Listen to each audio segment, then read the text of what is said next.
my next question, because my next question is supposed to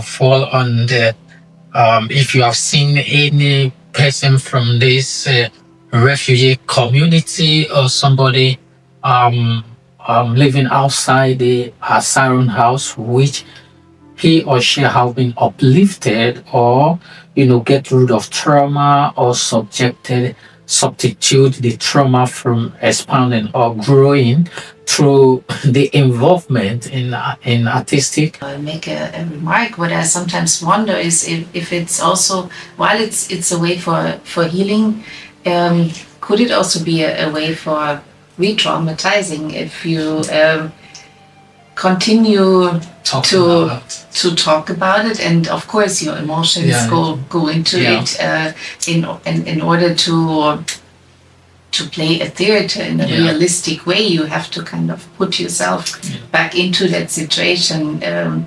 Do you consider it also as some way of re-traumatizing? I think I am built different. I think when I isolate myself with this past encounter, it depressed me the more. But I don't know if you could remember during this culture of refugees event, people around me thinks that I was that because after every performance I had, people come to console me. They start rubbing me at my back. They start rubbing me on my head.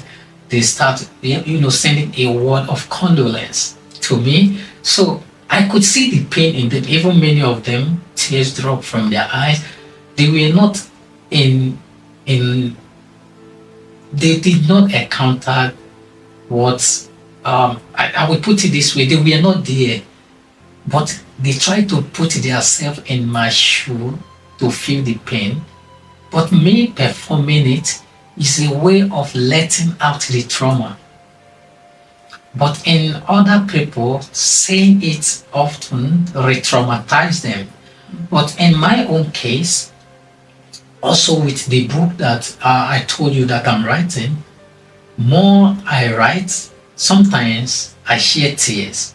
But that tears is like a kind of a vapor, like when the vapor goes up, you see how dark and how it is on the sky.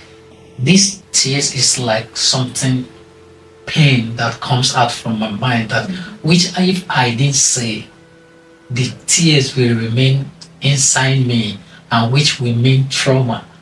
Because during this difficult time, I did not cry.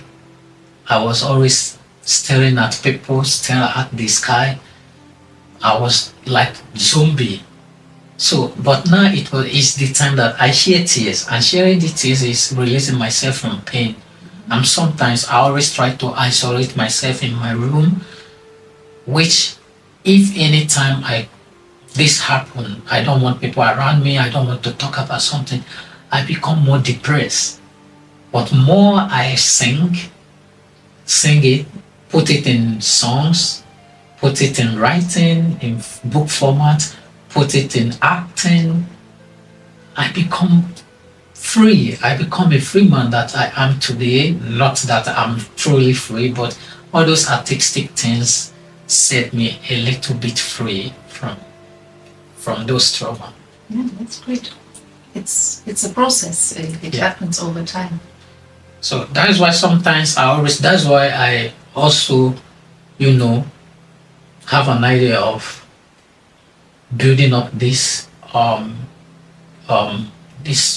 program to put it into three different method. One is podcast storytelling, and storytelling is going to be a section that I have with my fellow refugees, whereby we talks about not being very serious so that they would not be traumatized by what they say, but playfully, and we discuss about it. Is a means of telling people that this is reality, is not a fiction, is a reality, and also having an interview, building it to have a kind of a time whereby we travel across the world, travel across Europe to do interview with people with refugee background to see the side of their own experience, traumas, and what they are passing through with different backgrounds. Okay, involving students with the podcast, involving refugee with the storytelling, and also the people, the community, the host community of this set of refugee to invite them for an interview to see their own perspective on the thing happening in the refugee community. I think for people with a refugee background to be part of this program, it can also be a way for them to process their experiences. Many people don't even want to speak about their experiences, but with you sharing similar experiences, it would probably be easier for them, and to acknowledge is the first step for healing. Exactly.